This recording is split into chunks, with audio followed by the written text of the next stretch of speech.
This is the 2023 Japanese Kisei preliminary match with Fujisawa Rina facing Cho Chikun. We can see that white Cho Chikun, by move 30, invaded into what seemed to be black's huge territory. Of course, this move is very much in line with Cho Chikun's style. At his peak, he was a player extremely skilled and managing weak. Let's first talk about the joseki that appeared in the upper right corner of the actual game. A long time ago, black would connect at point A, but nowadays crawling at point B on the right has become the mainstream choice, something that has been discussed countless times already. Simply put, when we reinforce, the principle is strengthening the weak shape.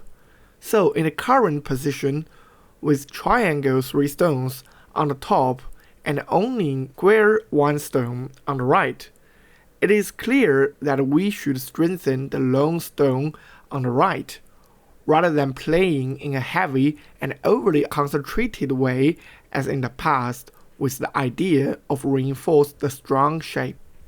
The focus of this joseki in the upper right, where black chooses to build influence, lies in developing a large framework on the right side.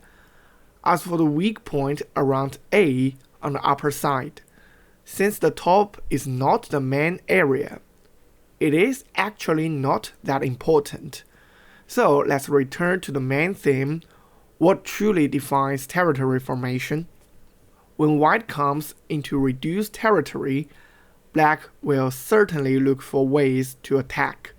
Since it's about attacking, the most natural idea is the pincer that black played in the actual game. However, after white pushed through and cut, we can clearly feel that not only did black fail to attack white, but in fact black ended up being bullied instead.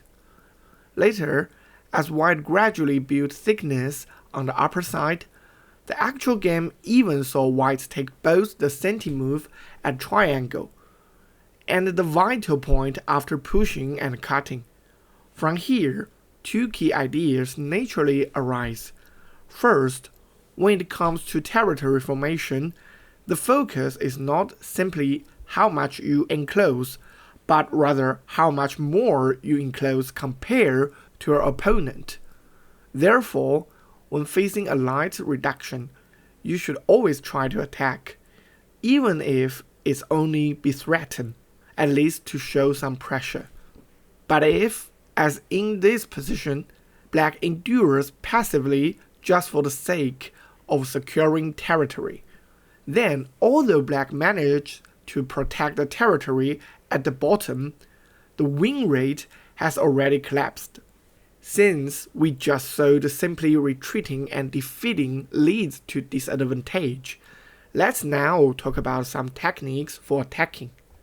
If we know that white is going to peak at point A, then it's advisable for us to launch an attack with black, combined with what we have just discussed about how many more points one side has enclosed compared to the other.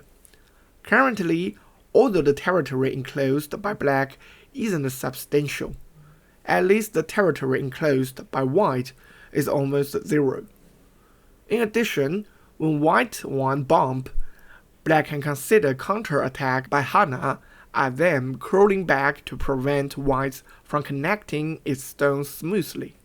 Since the focus is on the outer area, if white tries to greedily capture 2 of black's stones in the inner part during the game, it will end up suffering a great loss for the sake of small gains.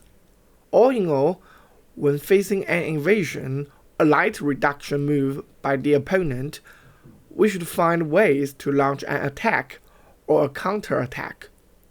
If, just like what happened in the actual game, white's partition territory on the outside is almost catching up to black's solid territory on the inside, then all the efforts put in the territory on the right side are basically in vain. And one point That's easily overlooked. No matter what the outcome of your attack is, at the very least, you can gain senti. However, if you gave way to defend your territory, it's easy to end up in a situation like in an actual game, where before you know it, you will be left playing a move in a goat. If whether the previous moves had good results or not was just a minor matter, then being a move behind is definitely a big problem.